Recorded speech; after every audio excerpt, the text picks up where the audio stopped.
लोकसभेत सुरू असलेल्या हिवाळी अधिवेशनात काँग्रेसच्या नेत्या प्रियंका गांधी यांनी आपल्या पहिल्याच भाषणात जोरदार हल्लाबोल केला. सत्ताधाऱ्यांना धारेवर धरत प्रियंका गांधी यांनी तुफान फटकेबाजी केली आहे. श्रीमती प्रियंका गांधी वाड्रा.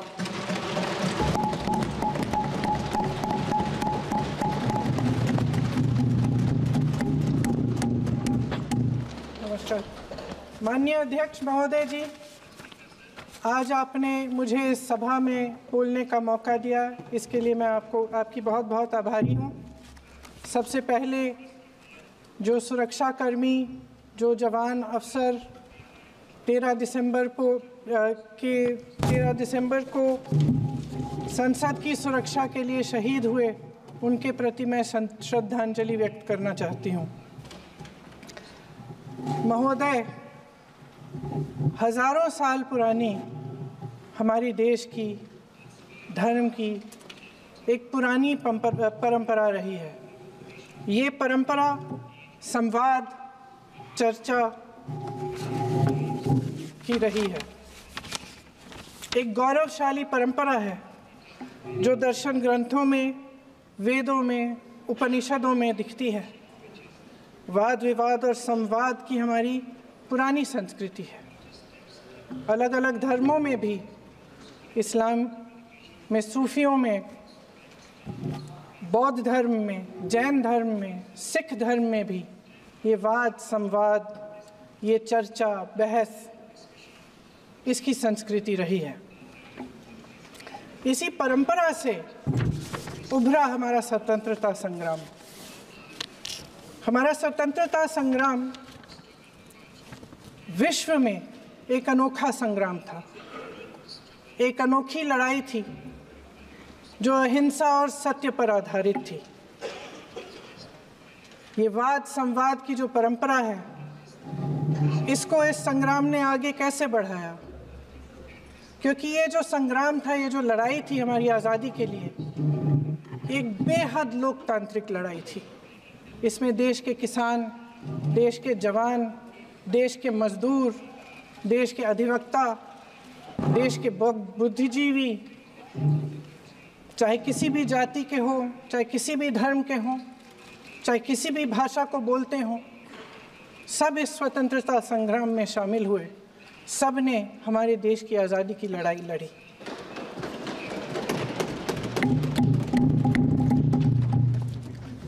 और उसी आज़ादी की लड़ाई से एक आवाज़ उभरी जो हमारी देश की आवाज़ थी.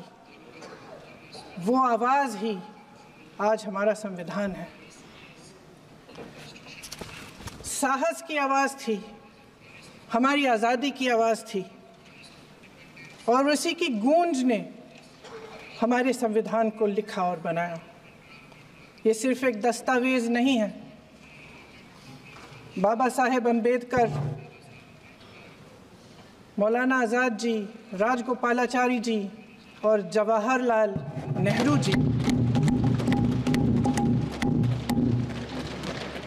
और उस समय के तमाम नेता, जैसे आपने कहा, इस संविधान को बनाने की जो कार्य में सालों के लिए जुटे रहे. हमारा संविधान इंसाफ, उम्मीद, अभिव्यक्ति और आकांक्षा की वो ज्योत है जो हर हिंदुस्तानी के दिल में जलती है. अध्यक्ष महोदय, इस ज्योत ने हर एक भारतीय को ये पहचानने की शक्ति दी कि उसे न्याय मिलने का अधिकार है, कि उसमें अपने अधिकारों के लिए आवाज़ उठाने की क्षमता है, कि जब वो आवाज़ उठाएगा तो सत्ता को उसके सामने झुकना पड़ेगा. इस संविधान ने हर एक देशवासी को ये अधिकार दिया कि वो सरकार बना भी सकता है और सरकार बदल भी सकता है. ये ज्योत जो हर हिंदुस्तानी के दिल में जलती है, उसने हर हिंदुस्तानी को ये विश्वास दिया कि देश की संपत्ति में देश की दौलत में, संसाधनों में उसका भी हिस्सा है, कि उसे एक सुरक्षित भविष्य की उम्मीद का अधिकार है, कि देश बनाने में भी उसकी भागीदारी है। उम्मीद और आशा की ये ज्योत मैंने देश के कोने कोने में खुद देखी है। उन्नाव में मैं एक रेप पीड़िता के घर गई, उसे जलाकर मार डाला था। वो शायद 20-21 साल की होगी।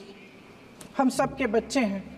हम सोच सकते हैं कि अगर हमारी बेटी के साथ बार बार बलात्कार हुआ और फिर जब वो अपनी लड़ाई लड़ने के लिए गई तो उसको जलाकर मार डाला गया होता तो हम पर क्या बीतती। मैं उस बच्ची के पिता से मिली। उसके खेत जलाए गए थे, उसके भाइयों को पीटा गया था, उसके पिता को बाहर से घर के बाहर घसीट कर मारा गया था।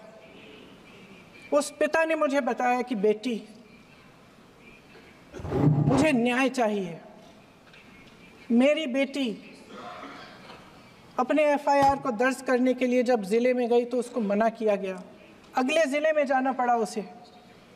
वो रोज़ सुबह 6 बजे उठकर तैयार होकर अकेली अपने मुकदमे को लड़ने के लिए अगले ज़िले में ट्रेन से जाती थी।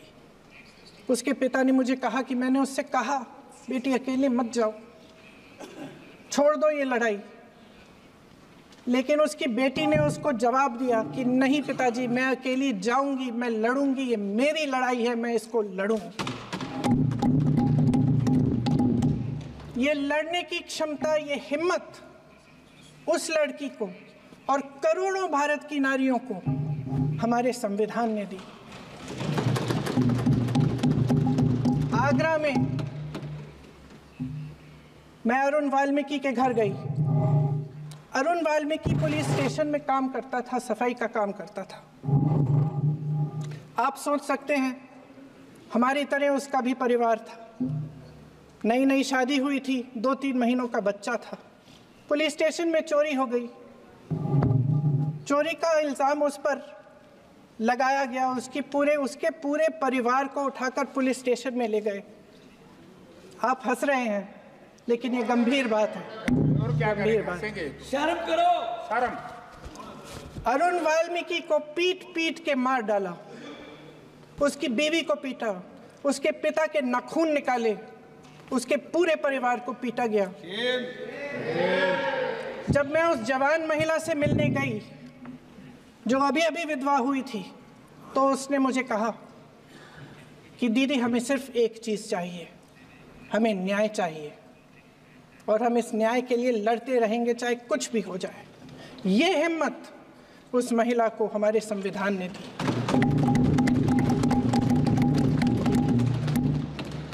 संभल के कुछ लोग आए थे हमसे मिलने जो मृतकों के परिवार के सदस्य थे। उसमें 2 बच्चे थे, अदनान और उजैर। आप सुनिए। उसमें 2 बच्चे थे, अदनान और उजैर। एक बच्चा मेरे बच्चे की उम्र का है, दूसरा उससे छोटा 17 साल का है। दर्जी के बेटे थे। दर्जी का एक ही सपना था कि वो अपने बेटों को पढ़ाएगा, लिखाएगा। एक बेटा डॉक्टर बनेगा, एक बेटा भी सफल होगा दूसरा बेटा भी अपने जीवन में सफल होगा। उनके पिताजी हर रोज उनको स्कूल छोड़ते थे। उस दिन भी स्कूल छोड़ने के बाद अपनी दुकान में चले गए। उन्हें पता नहीं था कि विवाद हो रहा है। उन्होंने भीड़ देखी, घर आने की कोशिश की तो पुलिस ने गोली से मार डाला। वो 17 साल का बच्चा अदनान मुझसे कहता है, वो 17 साल का बच्चा अदनान मुझसे कहता है कि मैं बड़ा होकर डॉक्टर बन के दिखाऊंगा, मैं अपने पिता का सपना साकार करूंगा। ये सपना, ये आशा उसके दिल में हमारे संविधान ने डाली। अध्यक्ष महोदय, हमारे देश के करोड़ों देशवासियों के संघर्ष में, अपने अधिकारों की पहचान में, इनकी कठिन से कठिन परिस्थितियों से लड़ने की अपार हिम्मत में और देश से न्याय की अपेक्षा में हमारे संविधान की ज्योत जल रही है। मैंने हमारे संविधान की ज्योत को जलते हुए देखा है और इसके साथ साथ ये भी समझा है कि हमारा संविधान एक सुरक्षा कवच है, एक ऐसा सुरक्षा कवच है जो देशवासियों को सुरक्षित रखता है, न्याय का कवच है, एकता का कवच है और अभिव्यक्ति की आज़ादी का कवच है। दुख की बात यह है कि मेरे सत्ता पक्ष के साथी जो बहुत बड़ी बड़ी बातें करते हैं, इन्होंने इन 10 सालों में ये सुरक्षा कवच, सत्ता पक्ष के मेरे साथियों ने ये सुरक्षा कवच तोड़ने का पूरा प्रयास किया है। संविधान में सामाजिक, आर्थिक और राजनीतिक न्याय का वादा है। ये वादा एक सुरक्षा कवच है जिसको तोड़ने का काम शुरू हो चुका है। लैटरल एंट्री और निजीकरण के जरिए ये सरकार आरक्षण को कमजोर करने का काम कर रही है। अगर लोकसभा में ये नतीजे नहीं आए होते तो ये संविधान बदलने का काम भी शुरू कर लेते। सच्चाई ये है अध्यक्ष महोदय कि आज संविधान बार बार इसलिए कह रहे हैं क्योंकि इस चुनाव में इनको पता चल गया कि इस देश की जनता ही इस संविधान को सुरक्षित रखेगी, कि इस चुनाव में हारते हारते जीतने से इन्हें एहसास हुआ कि ये संविधान बदलने की बात इस देश में नहीं चलेगी। आज जनता की मांग है कि जाति जनगणना हो। सत्ता पक्ष के मेरे साथी ने इसका जिक्र किया। ये जिक्र भी आज इसलिए हो रहा है क्योंकि चुनाव में ये नतीजे आए। ये जाति जनगणना इसलिए जरूरी है ताकि हमें पता चले कि किसकी क्या स्थिति है और नीतियां उस हिसाब से बने। इनकी गंभीरता का प्रमाण ये है कि जब चुनाव में पूरे विपक्ष ने जोरदार आवाज उठाई कि ये जाति जनगणना होनी चाहिए, तो इनका जवाब देखिए। इनका जवाब भैंस भाग भैंस चुरा लेंगे, मंगलसूत्र चुरा लेंगे, इनका ये जवाब था। ये गंभीरता है इनकी जाति जनगणना पर। महोदय, हमारे संविधान ने आर्थिक न्याय की नींव डाली, किसानों, गरीबों और को ज़मीन बांटी, भूमि सुधार किया, जिसका नाम लेने से कभी कभी आप झिझकते हैं और कभी कभी उनका नाम धड़ाधड़ इस्तेमाल किया जाता है अपने आप को बचाने के लिए। उन्होंने HAL, BHEL, SAIL, GAIL, ONGC, NTPC, railways, IIT, IIM, oil refineries, तमाम PSU बनाए। अध्यक्ष महोदय, उनका नाम पुस्तकों से मिटाया जा सकता है, उनका नाम भाषणों से मिटाया जा सकता है, लेकिन जो उनकी भूमिका रही इस देश की आज़ादी के लिए और इस देश के निर्माण के लिए, वो इस देश से कभी मिटाया नहीं जा सकता। 75 सालों में जनता का भरोसा रहा कि नीतियाँ बनेंगी तो जनता की भलाई के लिए बनेंगी। जल जंगल ज़मीन का अधिकार मिला आदिवासी भाई बहनों को। इंदिरा जी ने बैंकों का राष्ट्रीयकरण करवाया, खदानों का राष्ट्रीयकरण कराया। कांग्रेस और यूपीए की सरकारों में शिक्षा का, भोजन का अधिकार मिला।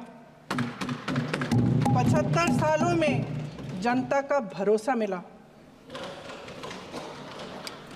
पहले संसद चलती थी तो जनता की उम्मीद होती थी कि सरकार महंगाई और बेरोजगारी पर चर्चा करेगी, कोई उपाय निकालेगी, कोई रास्ता निकालेगी।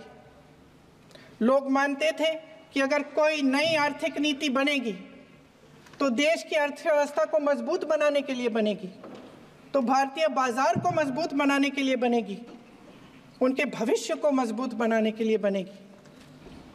किसान और आदिवासी भाई बहन भरोसा करते थे कि यदि ज़मीन के कानून में संशोधन होगा तो उन्हीं की भलाई के लिए होगा। आप नारी शक्ति की बात करते हैं। आज चुनाव की वजह से शायद इतनी बातचीत हो रही है नारी शक्ति के बारे में, क्योंकि हमारे संविधान ने महिलाओं को ये अधिकार दिया, उनकी शक्ति को परिवर्तित किया वोट में।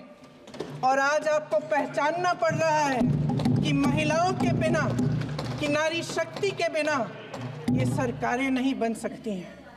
इसीलिए आज आप नारी शक्ति की बातें दोहरा रहे हैं। जो आप नारी शक्ति का अधिनियम लाए हैं उसको लागू क्यों नहीं करते? वो 10 साल बाद लागू क्यों होगा?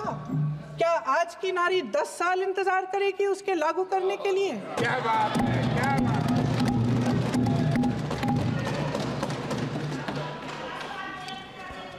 आज संसद में बैठे हुए सत्ता पक्ष के मेरे साथी ज़्यादा से ज़्यादा अतीत की बातें करते हैं। 1921 में क्या हुआ, कब हुआ, नेहरू जी ने क्या किया। अरे वर्तमान की बात करिए, देश को बताइए आप क्या कर रहे हैं, आपकी जिम्मेदारी क्या है? कि सारी जिम्मेदारी जवाहरलाल नेहरू की है। अध्यक्ष महोदय जी, ये सरकार आर्थिक न्याय का सुरक्षा कवच तोड़ रही है। आज संसद में बैठी ये सरकार बेरोजगारी और महंगाई से जूझ रही हमारी जनता को क्या राहत दे रही है? कृषि के कानून भी बड़े बड़े उद्योगपतियों के लिए बन रहे हैं। सही एमएसपी को छोड़िए, डीएपी तक नहीं मिल रहा है।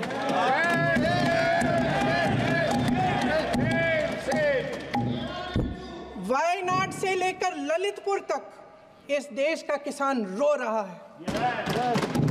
आपदा आती है तो उसको कोई राहत नहीं मिलती। भगवान भरोसे है आज इस देश का किसान, उसको छोड़ दिया गया है। आज हिमाचल में देखिए, जितने भी कानून बने हैं वो सब बड़े बड़े उद्योगपतियों के लिए बन रहे हैं। हिमाचल में जो सेब उगता था उसके जो छोटे छोटे किसान हैं वह रो रहे हैं, क्योंकि एक व्यक्ति के लिए सब कुछ बदला जा रहा है। सुनने की हिम्मत रखो।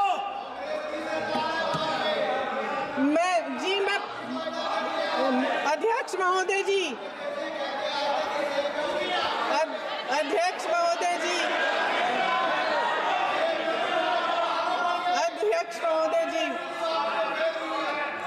महोदय जी, सारे कोल्ड स्टोरेज प्रदेश की सरकार ने नहीं दिए, कोल्ड स्टोरेज आपकी सरकार ने दिए। देश देख रहा है कि एक व्यक्ति को बचाने के लिए 142 करोड़ देश की जनता को नकारा जा रहा है। सारे बिजनेस, सारे संसाधन, सारी दौलत, सारे मौके एक ही व्यक्ति को सौंपे जा रहे हैं। सारे बंदरगाह, एयरपोर्ट्स, सड़कें, रेलवे का काम, कारखाने, खदानें, सरकारी कंपनियां सिर्फ एक व्यक्ति को दी जा रही है।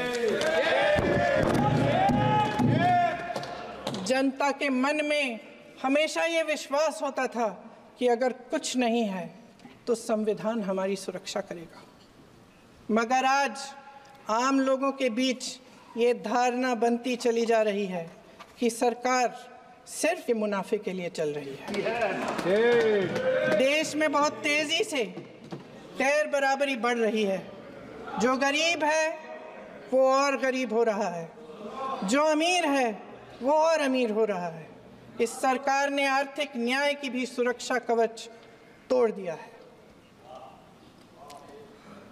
राजनीतिक न्याय की जब बात होती है, मेरे सत्ता पक्ष के साथी आज खड़े हुए और तमाम गिनती करने लग गए कि ऐसा हुआ वैसा हुआ 1975 में जो हुआ, तो सीख लीजिए ना, आप भी सीख लीजिए, आप भी अपनी गलतियों के लिए माफी मांग लीजिए, आप भी बैलेट पे चुनाव कर लीजिए, आप भी बैलेट पे चुनाव कर लीजिए, दूध का दूध पानी का पानी हो जाएगा। आप राजनीतिक न्याय की बात करते हैं, सरकारों को पैसों के बल पर गिरा देते हैं।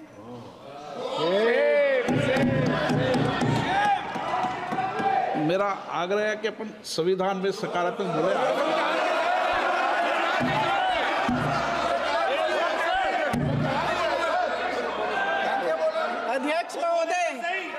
अध्यक्ष महोदय, सत्ता पक्ष के हमारे साथी ने एक उदाहरण दिया उत्तर प्रदेश की सरकार का, तो मैं भी एक उदाहरण दे देती हूँ महाराष्ट्र की सरकार का, मैं भी एक उदाहरण दे देती हूँ हिमाचल की सरकार को तोड़ने की कोशिश किसने की, पैसों के बल पे की, गोवा की सरकार, तमाम उदाहरण है। राजस्थान की क्या ये सरकारें जनता ने नहीं चुनी थी? क्या संविधान इन पर लागू नहीं था? पूरी देश की जनता जानती है कि इनका हंसती है, जानती है कि इनके यहाँ तो वॉशिंग मशीन है।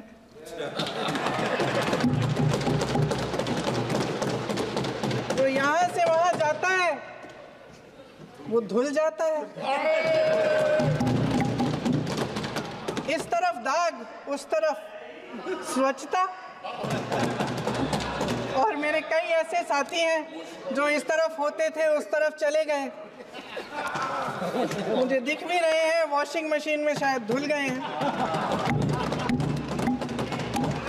अध्यक्ष महोदय, जहां भाईचारा और अपनापन होता था, जहां हमारे संविधान ने एकता का सुरक्षा कवच दिया था, वहां शक और घृणा के बीज बोए जा रहे हैं। एकता का सुरक्षा कवच तोड़ा जा रहा है।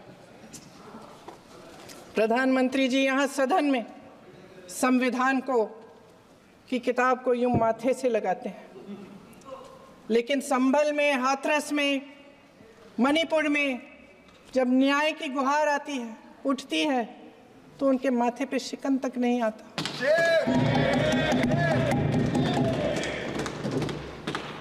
शायद समझ नहीं पाए हैं कि भारत का संविधान संघ का विधान नहीं है।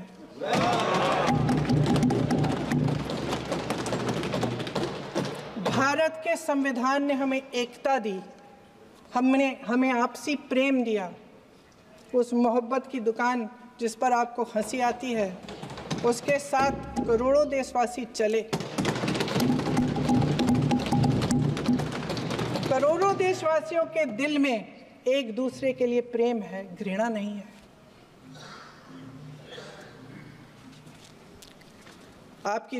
इनकी जो विभाजनकारी नीतियां हैं, उसका नतीजा हम रोज देखते हैं। राजनीतिक फायदे के लिए संविधान को छोड़िए, देश की एकता को भी ये रख नहीं सकते, इसकी सुरक्षा नहीं कर सकते। हमने संभल में देखा, मणिपुर में देखा। दरअसल इनका कहना है कि अलग अलग इस देश के अलग अलग हिस्से हैं, कैमरा लेकिन हमारा संविधान कहता है कि ये देश एक है और ये देश एक रहेगा।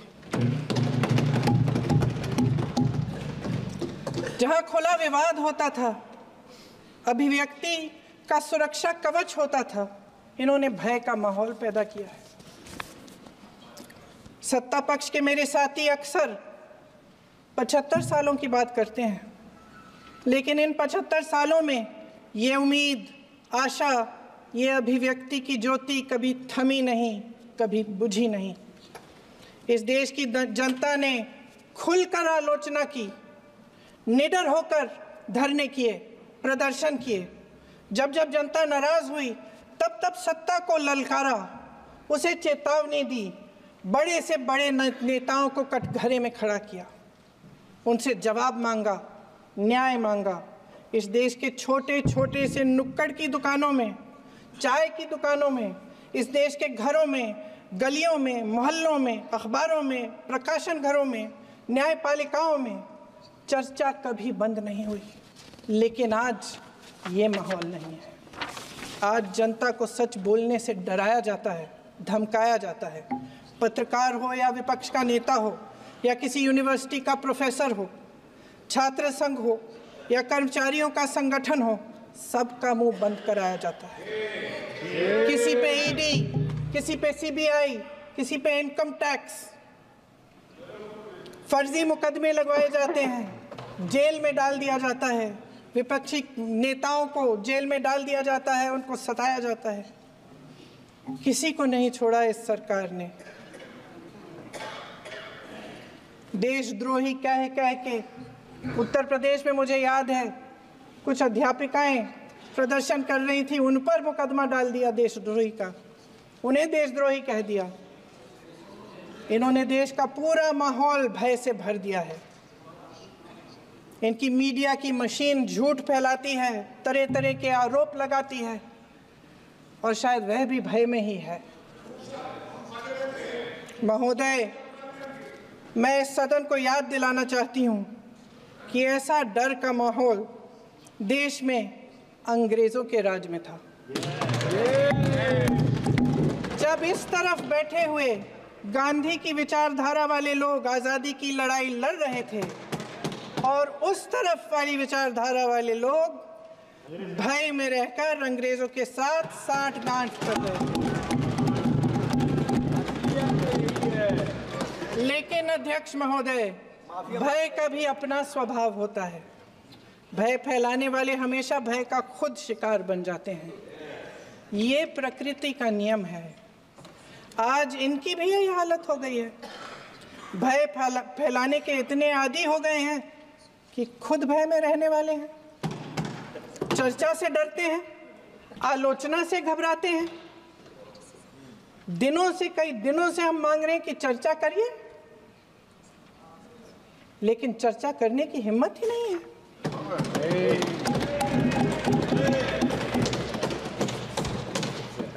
एक कहानी होती थी अध्यक्ष महोदय, शायद बचपन में आपने भी सुनी होगी। राजा भेष बदलकर बाजार में आलोचना सुनने जाता था। ये सुनने जाता था कि प्रजा मेरे बारे में क्या कह रही है, मैं सही रास्ते पे चल रहा हूँ कि नहीं। लेकिन आज का राजा, भेष तो बदलते हैं आज के राजा, शौक तो है उनको भेष बदलने का, लेकिन न जनता के बीच जाने की हिम्मत है और न आलोचना सुनने की। महोदय, मैं तो सदन में नहीं हूं।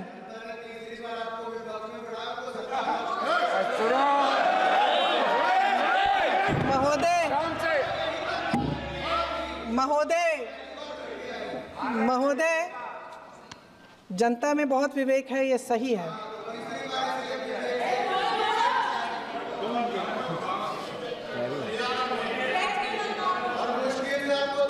अच्छा महोदय, मैं सदन में नहीं हूँ,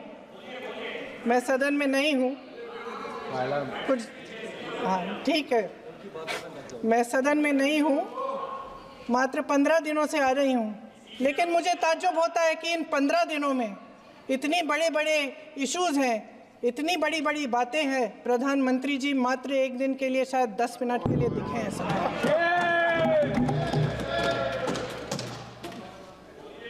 बात यह है अध्यक्ष महोदय जी कि ये देश भय से नहीं, साहस और संघर्ष से बना है। इसको बनाने वाले देश के किसान, जवान, देश के करोड़ों मजदूर और गरीब जनता है। संविधान इनको साहस देता है। मेहनती मिडिल क्लास है और इस देश के जो करोड़ों देशवासी हैं जो रोजाना भयंकर परिस्थितियों का सामना करते हैं, उनको साहस देता है।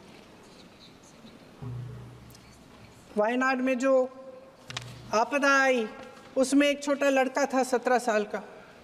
6 घंटों के लिए उसने अपनी माँ को बचाने की कोशिश की। 6 घंटों के लिए आप सोच सकते हैं कि अगर नदी की धारा बह रही है, नाराज है, आप अपनी माँ को पकड़े हो, 6 घंटों के लिए पकड़े रखते हो कि मेरी माँ बच जाएगी, और अंत में वो माँ भी बह जाती है। उस लड़के का साहस, उन महिलाओं का साहस जो पीड़ित हैं लेकिन फिर भी अपनी लड़ाई लड़ रहे हैं, उन संभल के बच्चों का साहस जिनके पिताजी अभी अभी गुजर गए लेकिन फिर भी उनके सपनों को साकार करने की हिम्मत है, उनका साहस है, वो साहस इस संविधान ने दिया है।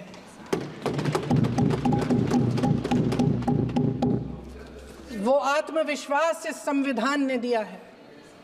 ये देश भय से नहीं चल सकता, ये देश साहस से ही चलेगा। भय की भी सीमा होती है, और जब वो सीमा पार हो जाती है, जब किसी को इतना दबाया जाता है कि उसको लगने लगता है कि अब मेरे पास खोने के लिए कुछ नहीं है, तब उसमें एक ऐसी शक्ति पैदा होती है जिसके सामने कोई कायर खड़ा नहीं हो सकता। ये देश कायरों के हाथों में ज़्यादा देर तक कभी नहीं रहा है।